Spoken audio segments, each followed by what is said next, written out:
Hello everyone and welcome back to another week. Just a small workshop job here this morning to get this changed, this knuckle. It's not gone, but it's on the way out and I don't want to go on today. I'm busy, so we're just getting that out. So we're going to start here by removing our circlips. We have 4 of these on each one of those, each cup, and I'll show you the whole process then once we've them out. I've them ones taken out, them 2. Now we're going to take out this circlip and that circlip. Try and sit the camera up here somewhere and you'll be able to see what's going on.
Right, so we've the old cross removed. There's 3 of our caps there. One of them is gone across the floor and there's our all cross. Now what's interesting about this is this actually didn't fail. It's the first one I've ever done that hasn't failed, but it was getting stiff. So I was interested to see where the problem lied, and that one is perfect. That one is perfect, but that one was taking all the grease. And this is the one that therein lied the problem. 2 of our needles have fallen sideways because I didn't interfere with them whatsoever when I took it off. That's the way it was, and you wonder how that happened, because there is grease in there. It's just the needles seem to have fallen out of place, and when I rub my hand inside there, I can feel grease, as in iron filings. So that was starting to break up, and that wasn't far away from a total failure, which usually ends up in this breaking, twisting this, and a whole lot of hardship. So I'm going to go stick them back together. I'm going to put in the new one, basically the same procedure, just in reverse. Take off our caps, put in this lead, put on our caps, squeeze it all up, and away you go. One important thing to remember is keep a grease nipple face toward the front.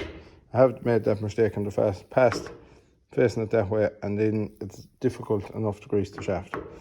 So yeah, I'll stay belted on through this repair and we'll chat to you later. Right, so here we are, we're mowing a lovely crop of grass, very heavy. No height to it, but unbelievable thickness. And we're grouping it we've grouped an awful lot of grass this year. Rake has had a very easy time of it this year. It hasn't done half of what it normally does, which is unusual. A lot of people haven't raked this year, which is a bit of a change, but works for us, works for everyone. Everyone seems happy with this system. Works pretty well, so why not avail of it when it's we're capable of doing it. We've about 25-30 acres here, and it's all pretty much this heavy, and this will be baled tomorrow. We have also some other baling to do tomorrow, so we probably have around 500 bales to make tomorrow, I would imagine. And that's it then. Weather is crap for the weekend, so into a bit of servicing. A couple of customers' tractors I do have to look after them, and might get stuck into that the weekend. I have a bit of hedge cutting to do around the house for a wedding and stuff like that, so various bits and pieces, but enough going on all the same. So tomorrow, look, I won't be baling this. I will probably be moving the bales, maybe the two loaders working. I think we have a Volvo load and shovel back tomorrow, so that will be a huge benefit for us at this job, and that will be a massive help going forward. So yeah, I'll stay mowing away, slaughtering down this, and we will chat to you when it comes to picking it up. Oh, the year doesn't be long going, does it? Starting to get into, it's not even that late, but it's getting, it's 10 o'clock, it's getting kind of dark now, so just into maybe a 15 acre field. It's our last one for this evening, so quite a bit of baling done today, but all in the day's progress. 75.50 is flying.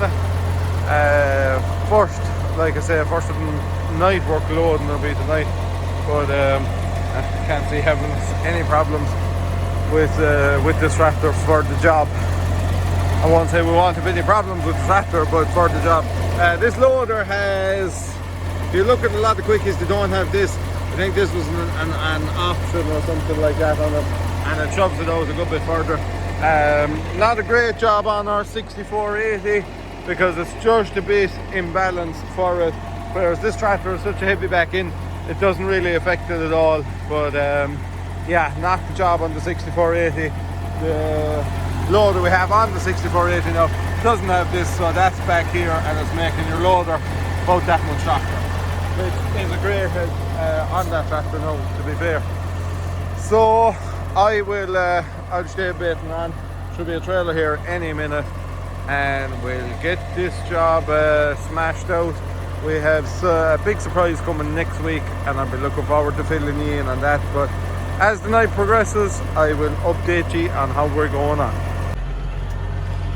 Right, so it's now what is it? It's 20 past midnight, and we have about another 40 bales left to move, so not too bad. The draws after getting shorter as well. They're just literally down the road there, a small bit, so there should be a trailer back in no time at all really, and 2 more loads and we're out of here, so should be finished for around 1 o'clock easily, which isn't probably one of the latest finishes this year, I would say. I've had a couple of 11-12 o'clock, but some years, no, actually it isn't. There was one morning it was 5 o'clock I got home, but some years you have a lot of that, and thankfully this year that hasn't happened too much. But it's all in a day's work. That's just how it runs sometimes. Weather is mainly the factor behind that. It's either weather or breakdowns. When we had the Fusion 1, I used to always be out all hours of the night, all nighters, all that carry on, and that reduced an awful lot when we moved to the quicker baler. And also machinery has changed. Our gear has upgraded a lot since, so we're able to handle bigger volumes of bales and stuff in shorter periods of time, which I suppose sometimes when it's all parked there, you know, in the winter time, you're saying it's absolute madness having this stuff for such a short period, 4 months. Sorry, for 4 months of the year, you're saying it's madness having this stuff, but then jeez, I'm all problems. But you start to say to yourself, it's madness having all this stuff parked in the shed for such a short period of time. But it's nights like tonight you appreciate it, and it's I suppose it's nights you're home at 10, 11 o'clock instead of being at home at 3 o'clock in the morning. You appreciate it more because older stuff is just slower and less reliable, and that is the long and the short of it. So anyway, I suppose I will wrap this up. Looking forward to the last 2 trailers getting here and getting out of here and getting home to get some sleep. But yeah, I don't think we've no silage on tomorrow. Tomorrow's supposed to be wet, but there's loads to do, so might get stuck into something and see what we film. I know the silage is probably the most interesting thing for the viewers this time of the year. It's what everyone is interviewing, you know, silage time. I often thought of not uploading for the summer and having loads of footage for the winter and mixed footage. You know, wouldn't it be lovely a cold December night, sitting down there and just watching a new video of some lad baling hay, or not some lad, but me baling hay, you know, or I don't think it'll work. It'd probably be a bad thing for the channel, but at the same time it'd be good. You'd have an awful mixed range of content in the winter time.